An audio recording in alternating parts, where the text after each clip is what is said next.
వందావని బోందా వందనట. ఆయన సొంత కాన్స్టిట్యున్సీలనే ఇప్పుడు జెడ్పీటీసీలు గెలుతాడో లేదు పెట్టమని రాదు, ఎలక్షన్లు తెలుస్తుంది. నేను ఏమంటున్నా అంటే మాటలు కోటలు దాటుతాయి. రేవంత్ రెడ్డి ఇంకా కూడా పడిపోతారా? ఆయనకు అర్థం కాదు. మీరు కూడా మాటలకు ఈయన ఈ మాటలు చెప్పి ఆ కుర్చీలో కూర్చున్నాడు.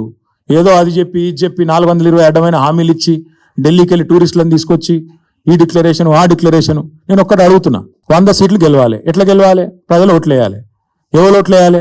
దళిత బంధు రేవంత్ రెడ్డి గారి ద్వారా అందుకున్న దళితులు ఓట్లు వేయాలనా? ఎస్సీ ఎస్టీ డిక్లరేషన్ అమలు చేసినందుకు, 12 లక్షల అభయహస్తం ఇచ్చినందుకు దళితులు గిరిజనులు వేయాలనా? 4,000 పెన్షన్లు ఇచ్చినందుకు ముసలోళ్ళు వేయాలనా? 2 లక్షల ఉద్యోగాలు ఇచ్చినందుకు పిల్లలు వేయాలనా?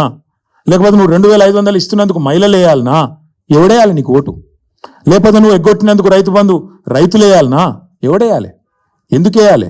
ఏ వర్గం సంతోషంగా ఉంది? చచ్చిపోతున్న ఆటో డ్రైవర్లు వేయాలనా నీకు ఓట్లు? ఎవరేయాలి? ఏ వర్గం సంతోషంగా ఉంది తెలంగాణలో? ఒకటే ఒక్క వర్గం సంతోషంగా ఉంది. రేవంత్ రెడ్డి ఆయన తొట్టి గ్యాంగ్ ఒకటి ఉంటుంది. పేర్లు చెప్పంటే చెప్తా కానీ ఇప్పుడు వద్దు, మరోసారి చెప్తా. ఆ తొట్టి గ్యాంగ్ మాత్రం బాగా భయంకరమైన దోపిడీ, దండుపాలెం ముఠాలెక్క దోచుకునే పనులుంది. వాళ్ళు మాత్రం సంతోషంగా ఉన్నారు.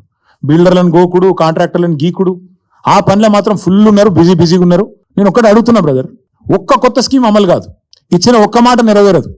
కానీ ఇప్పుడు అప్పు, రాష్ట్ర ప్రభుత్వం యొక్క అప్పు 2 లక్షల కోట్లకు చేరుతుంది. ఏడబోతున్నాయి పైసలన్నీ? బడ్జెట్ కాకుండా 2 లక్షల కోట్ల అప్పు.